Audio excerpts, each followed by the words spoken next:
আমার এলাকায় একটা, যদিও আমি এলাকা থেকে নির্বাচন করেছি, কিন্তু সারা দেশের মানুষ সোশ্যাল মিডিয়ার মাধ্যমে যারা আমাকে চিনেন আমার জন্য দোয়া করেছেন।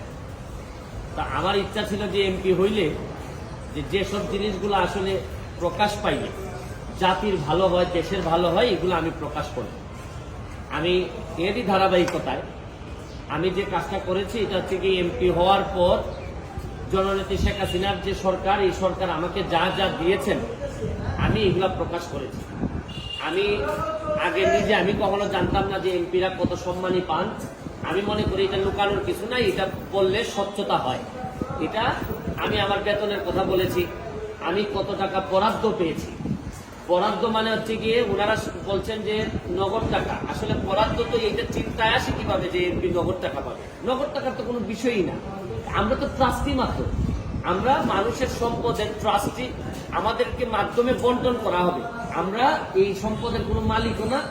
ব্যাংকের যেভাবে ব্যাংক কর্মকর্তা যেভাবে আমার টাকা জমা নেন আবার আমার টাকা ফেরত দেন, কিন্তু ওনার হাত দিয়েই যায়, কিন্তু এই টাকার মালিক তো উনি না, উনি হচ্ছেন গিয়ে ট্রাস্টি। একই রকম আমি এমপি হিসাবে আমি ট্রাস্টি মনে করি। আর স্বচ্ছতার বিষয়ে আমি বলছি যে এত এত টাকা পেয়েছি। কিন্তু এইটা বিরোধী দলের চিফ হুইপ আমাদের এই চুন্নু সাহেব, মুজিবুল হক চুন্নু সাহেব, উনি স্পিকারের কাছে, আমাদের মাননীয় স্পিকারের কাছে উনি বিচার দিলেন। তো যেহেতু পয়েন্ট অফ অর্ডারে উনি বলেছেন, আমি উত্তর দেওয়ার সুযোগ পাই নাই।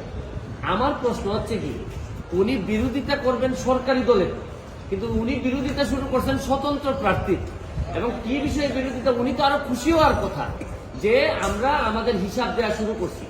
আমার জানেন, কালকে আমার এত দুঃখ হয়েছে তারাই করিমগঞ্জের মানুষের জন্য, যাদের কাছ থেকে উনি এমপি হয়ে আসছেন, যে এই তারাই করিমগঞ্জের মানুষের কি কোনো অধিকার নাই যে চুন্নু সাহেব এমপি হিসাবে কত টাকা বরাদ্দ পান এটা জানার? মানে ওনার বক্তব্য ছিল যে কোনোভাবে যেন আমি ফেসবুকে না জানাই যে কে কত টাকা পায়। আরে আপনি জানেন যে এইবার মাননীয় প্রধানমন্ত্রী জননেত্রী শেখ হাসিনা আমাদের সবাইকে শাড়ি দিয়েছেন এলাকায় বন্টন করার জন্য। এই শাড়ি কি আমি প্রধানমন্ত্রীর উপহার কি আমি বলবো না? মানে আমি কি এটা লুকাই রাখবো? লুকাই রেখে কি আমার কি এটাকে আমি বিক্রি করে দিব? তা আমি বুঝলাম না স্বচ্ছতার মধ্যে প্রবলেমটা কোথায়। আমি যদি স্বচ্ছ হইতে চাই, আমি যদি যে বরাদ্দ পাই এটা যদি আমি বলে দিতে চাই, বলি জনগণকে, তো এইখানের মধ্যে এমপি হিসাবে আমি অপরাধটা কি করলাম? আর আরেকটা জিনিস হচ্ছে গিয়ে, আমি বারবারই বলছি এমপি কিন্তু আমার পেশা না। আমার পেশা হচ্ছে গিয়ে বিং এ ব্যারিস্টার। আমি এখানে প্র্যাকটিস করি সুপ্রিম কোর্টের আইনজীবী হিসাবে।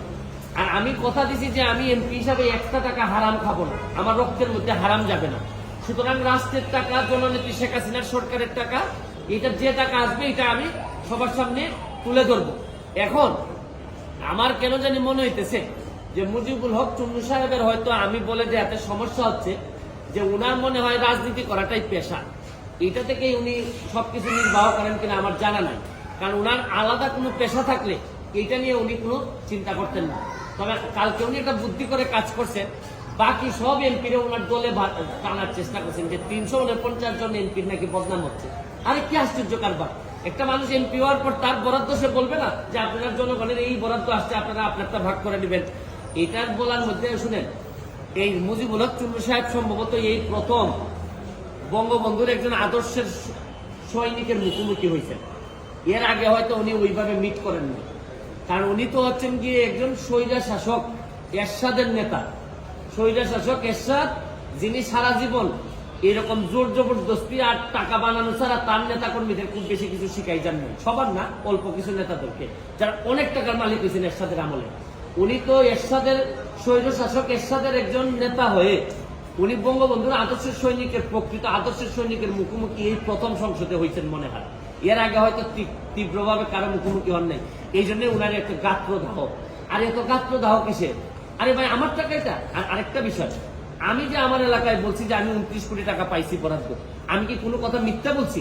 মিথ্যে বললে উনি আমার বিরুদ্ধে ব্যবস্থা নেই। আমি বলতে পারবো না, মানে আমি বরাদ্দ পাইছি এটা আমি বলতে পারবো না আমার এলাকায়, মানে কি আমি কি চুরি করতে চাই?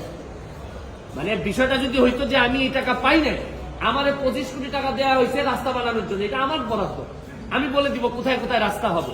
আমাকে দেওয়া হয়েছে মসজিদ মন্দিরের টাকা দেওয়ার জন্য 2 কোটি, এটা আমার বরাদ্দ, আমার নামে আসবে, আমি এগুলা দিয়ে দিব কোথায় কোথায় বরাদ্দ। টিআর কাবিকা আসছে আমার নামে, আমি দিব, কোথায় কোথায় বরাদ্দ দিয়ে দিব। আমার শুধু নিশ্চিত করতে হবে এই টাকাটা যেন আমি এবং আমার পরিবার খেয়ে না ফেলে, বা আমার লোকজন যেন খেয়ে না ফেলে। এইটার মধ্যে লুকালুকের কিছু আছে বলে আমার মনে হয় না। আচ্ছা, আপনি কি এখন তাহলে এই যে সমস্ত ফেসবুকে দিতেন বরাদ্দ বিষয়গুলো তাহলে দিতেই থাকবেন, এটাই আপনি কি? এটা ওই আপনার চুন্নু সাহেব, আমি আপনার একটা কথা বলি, এর চেয়ে বড় বড় সাহেবদের সাথে আমার দেখা হয়েছে, তাও আমার চরিত্র বদলায় না। আমি আমার যে কাজ বিশ্বাস করে করি, স্বচ্ছতার সাথে করার চেষ্টা করি। যতদিন করবো ততদিন এমপি থাকবো। এটাকে আমার বাপের পোস্ট নাকি যে সারা জীবন থাকা লাগবে এখানে? আমার যদি যোগ্যতা না থাকে, আমার চেয়ে ভালো লোক যদি আসে এমপি হবে। কিন্তু আমি যতদিন আছি ততদিন যেটা সাধারণ মানুষের, আমি চুন্নু সাহেবের কথায় আমি এমপি হইনি। আমি এমপি হয়েছি আমার 7 লাখ মানুষের ভোটে, এবং দোয়া এমপি হয়েছি, এবং ল্যান্ডস্লাইড ভিক্টরি হয়েছে আমার। আমি আমার জনগণকে খুশি করার জন্য যা করব তাই করব। আমি এর বাইরে কোনোদিন যাওয়ার প্রশ্নই আসে না। এটা তো শুনেন। আচ্ছা, আপনাকে তো বলছে স্পিকারের কাছে বলেছে যে উনি যেন আপনাকে ডেকে বলেন, যদি স্পিকার আপনাকে ডাকেন তাহলে আপনার অবস্থান কি হবে? অবস্থান পরিষ্কার। আমি আমার যে বক্তব্য আপনাদের সামনে দিলাম, এই বক্তব্য আমার মাননীয় স্পিকারের সামনে দিব। সেই এখানের মধ্যে আলাদা হওয়ার কোনো সুযোগ নাই। তবে আমার বিশ্বাস, এই মুজিবুল হক চুন্নু সাহেবের যে ব্রেইন আর যে অবস্থা, তার ব্যাপারে আমি যা শুনি, তাতে আমার বিশ্বাস মাননীয় স্পিকারও জানেন তার অবস্থাটা কি।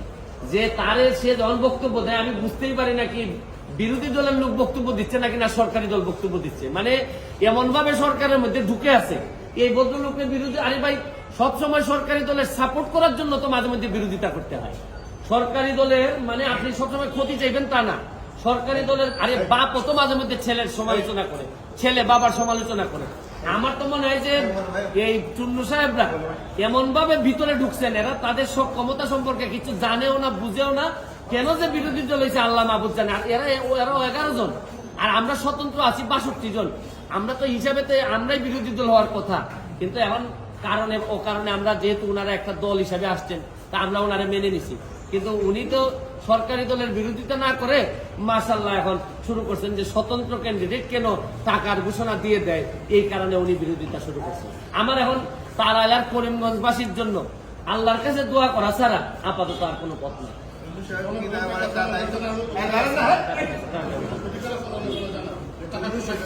আসতে আপনি কি সাংবাদিক নাকি?